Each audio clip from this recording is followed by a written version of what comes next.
Déçu de voir les juges lui attribuer la seconde place du concours, Conan Hayes quitte le podium. En regardant les images de la finale, on peut comprendre aisément la frustration de l'Hawaïen. Mais en décortiquant un peu plus la meilleure vague de Kobe Aberton, le vainqueur, on constate que les juges ne manquent pas d'arguments.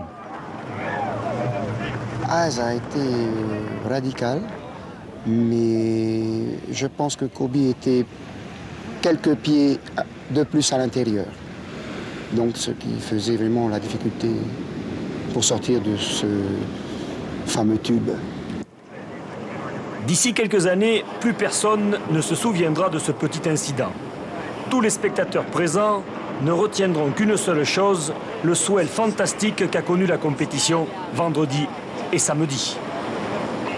Je sais pas, il y a certainement des vagues aussi fortes que ça en Indonésie, c'est très possible. Moi, j'en ai jamais vu. Et de l'avis de pas mal de juges, de pas mal de spécialistes, c'est la vague la plus épaisse, la plus creuse, la plus méchante qu'ils aient jamais vue. On a eu un swell incroyable, historique, qui a appelé du courage, beaucoup de courage des surfeurs qui sont venus de tous les coins du monde.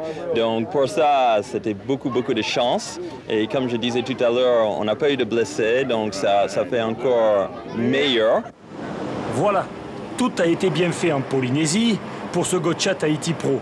Reste au monde entier à le découvrir. Tous les surfeurs qui étaient présents, ils vont le raconter, tout le monde va savoir. Dans tous les magazines, il y aura ces photos de ces vagues incroyables en couverture, il y aura des dizaines de pages dedans.